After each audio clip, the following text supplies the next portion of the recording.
Hello there. My guest is Dr. Ruth Westheimer. She is a psychologist with a specialty in human sexuality. And this is a copy of her book, and this is what we will be speaking about, some of the problems that human beings encounter with their sexuality. Welcome to the show. Thank you. It's good to have you, but let's not chit-chat. Let's just get down to business. What would you advise for people, married or otherwise, who have been having sexual intercourse for quite a while and find that they are bored with each other? What I'm supposed to say is there's a chapter in here. Professional plugging. But let me say something.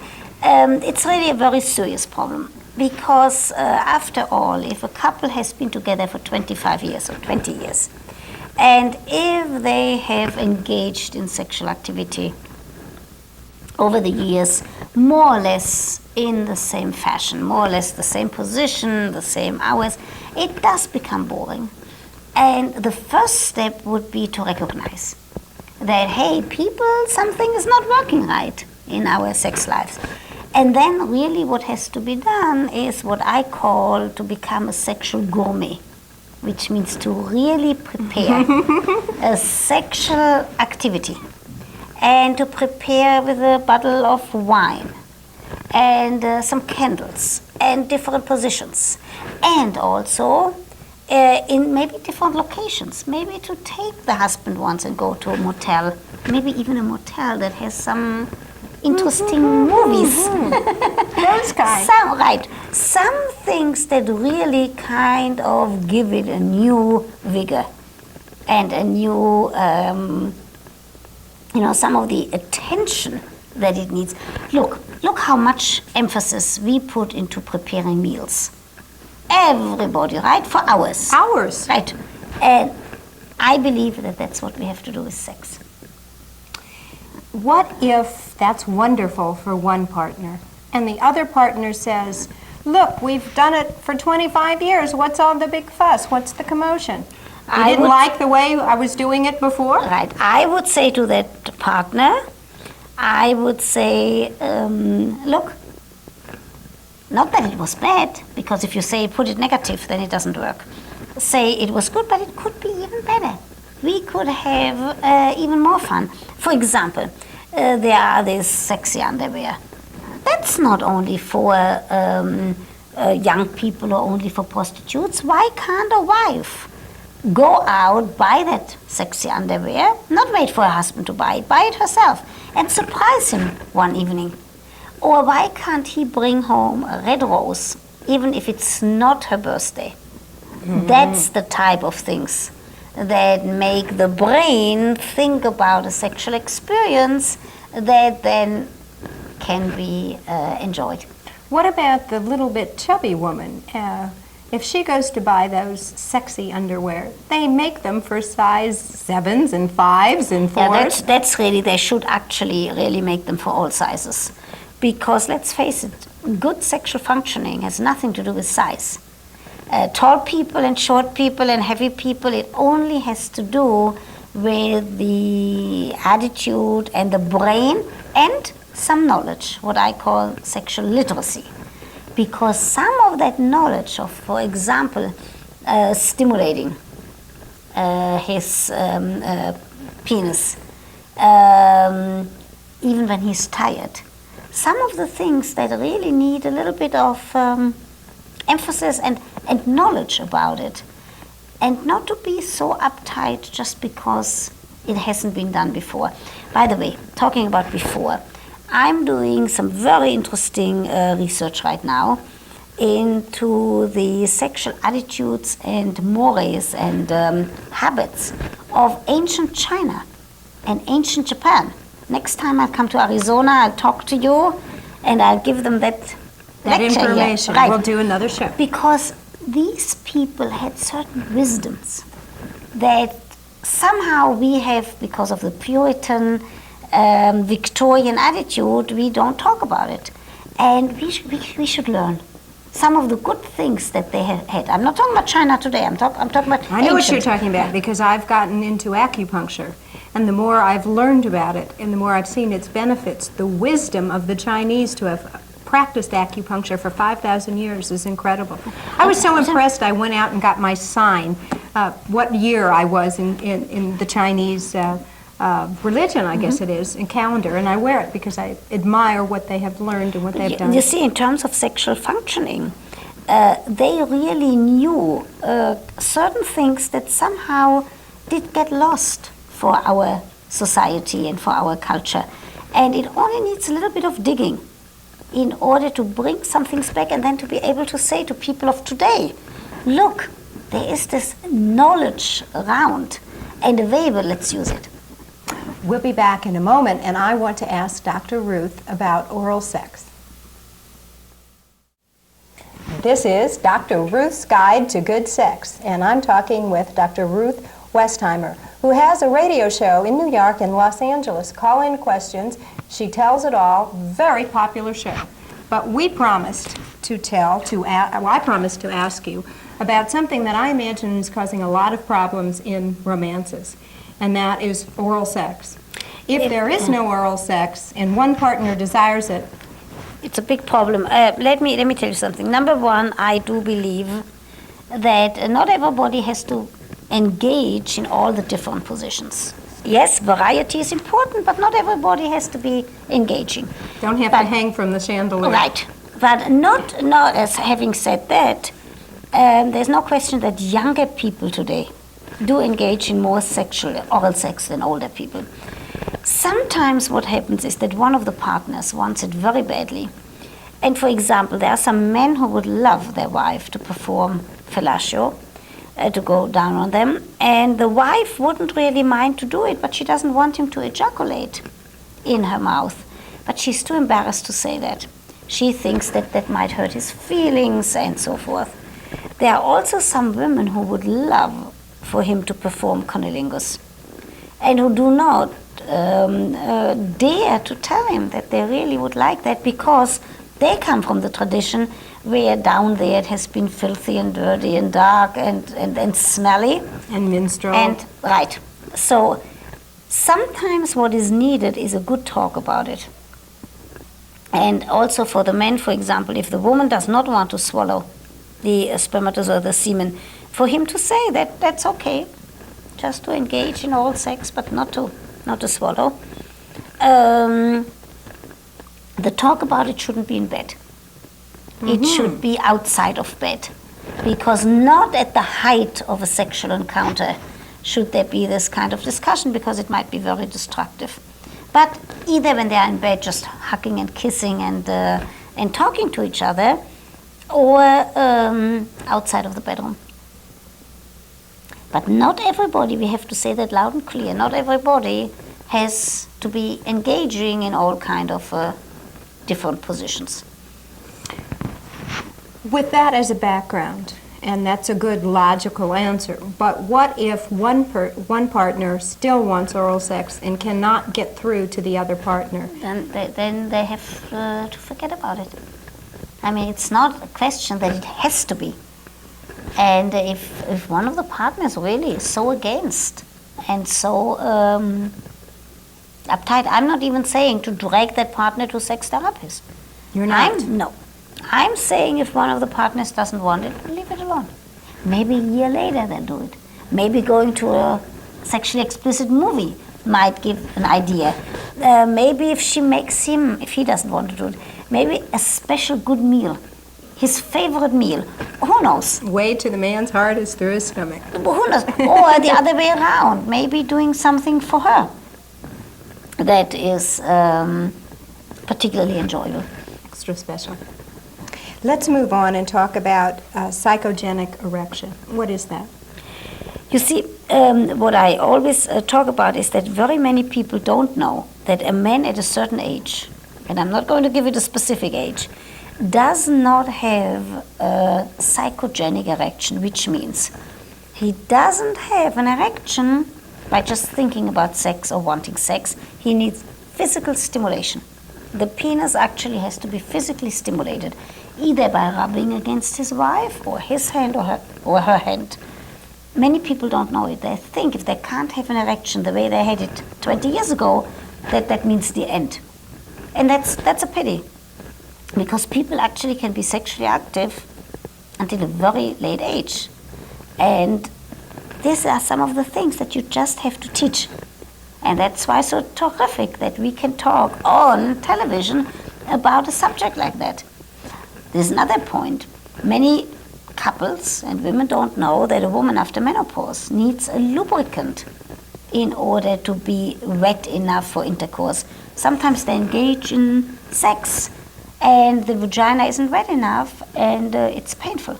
So these are all things that I call belong to that group of knowledge to make people sexually literate. That's a good term.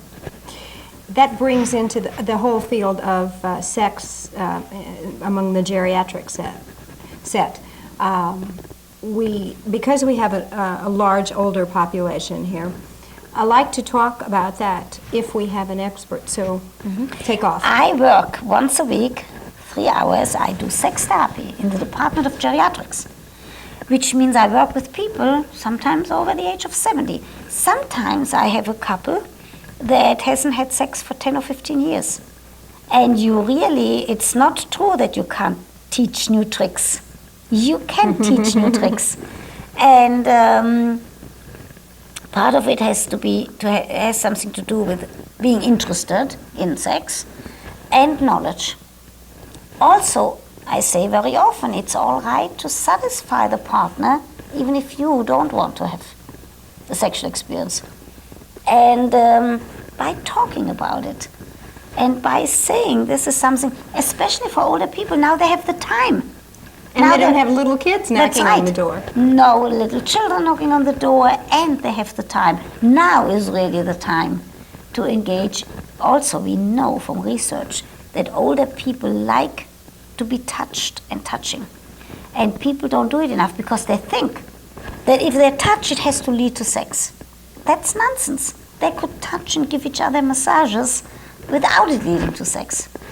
Are they not in some of the farther out in free thought nursing homes? Are they not setting aside loving rooms? That's right. That's a nice word. Instead of dating room, loving room, with a lock at the door and with a sign outside, do not disturb. And they're starting, when I talk to nursing home administrators or nursing home people, I usually do advise these rooms because this is a pleasure. It's free. It's given to us. Why not use it? What about a man and a woman who are forming a new relationship? As often happens, one's partner dies, and they're forming a new relationship. Is that especially difficult for them to refunction sexually? Yes, that's very interesting because in the Jewish tradition, there is something that says if a widower marries a widow, goes to bed, there are 4 people in that bed. And what we have to teach is not to compare, not to take the old hurt and the old disappointments into a new relationship. Take the good things. And it needs some adjusting. We'll be right back. Should women initiate sex? Absolutely. Not all the time. It should be a shared endeavor. But women definitely should initiate. Not only should they initiate, men like that when the sexual experience is not only one-sided, that they have to have, that they are responsible for the entire sexual act. But when I say initiate, I don't mean aggressively. I don't mean telling a man either you get it up or I'm leaving, because that would make sure that he doesn't have an erection. But absolutely, women should initiate. Women have always initiated to some extent, but they can be a little bit more open about it. Do you think that, I noticed in your book that you say that women are responsible for their own orgasm. What exactly do you mean by that? What I do mean by that is that even the best lover, even the lover that I would train, cannot bring a woman to an orgasm if she doesn't permit herself to have an orgasm. So the first step when I work with a woman who is anorgasmic, or like I like to call it pre-orgasmic, the first step is that she really has to permit herself the freedom and the pleasure to have an orgasm.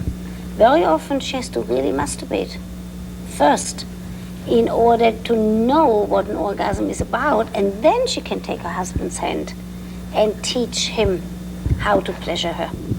Well, that brings up an interesting point. Now, let's say a typical scene that you would see in a situation comedy where the man says, "Come on, honey, tonight," and she says, "Oh no, I've got to wash the diapers, and I've got to do the dishes, and I've got da-da-da-da-da-da." Now, with what you just said, already her mind is not in the mood. Should she go ahead and try and get in the mood, or is she already doomed to failure before she begins? Now, she shouldn't force herself, but there is no question that she also shouldn't wash the diapers every night if she wants to have a good sex life. But your question is well taken, because sometimes she might just want to say not tonight, and a man also should be able to say, "Honey, not tonight," without even having to use an excuse, a headache or whatever. Just, "I'm not in the mood tonight." But sex really has to be prepared, and people have to make the time. That's why I said before in the lecture, not after Johnny Carson's monologue, but maybe sometimes before dinner. And if there are small children, it's more difficult, but time should be set aside.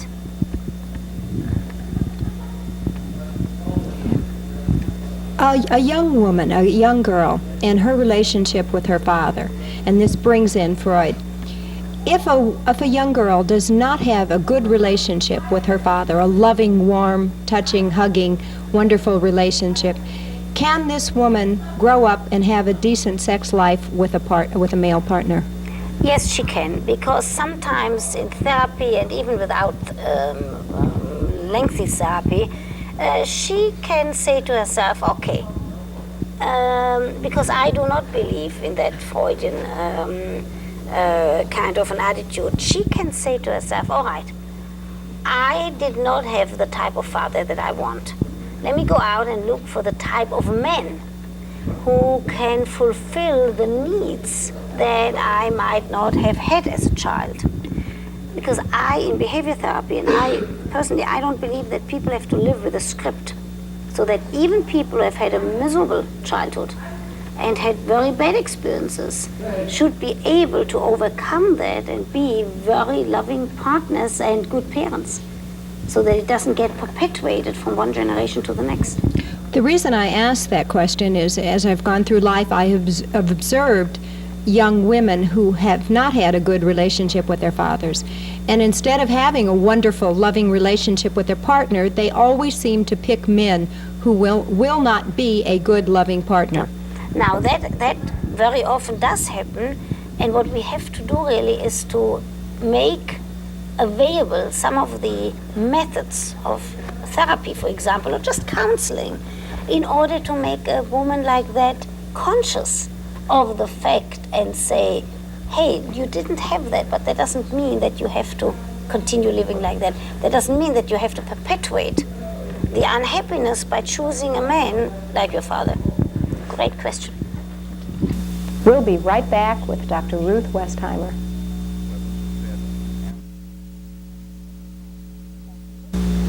Okay, this is Dr. Ruth Westheimer's book. It's called Dr. Ruth's Guide to Good Sex. Why did you write the book? Well, I thought that some of the experiences and some of the questions that I get 100 letters a week, and some of the questions on radio, and some of my philosophy about good sexual functioning should really be in a book, because not everybody has the luxury to sit in a college classroom or to hear a lecture. And I'm very happy with the book. I'm really pleased the way it came out. It's got your beautiful smile. Thank you. Your warm, human, loving smile. Thank you for being with me. Thank you so much. Good luck. Thank you. I'll be with you again. Okay, when you come back. The book is called Dr. Ruth's Guide to Good Sex, and my guest has been Dr. Ruth Westheimer. Thank you for joining me on Talk It Over.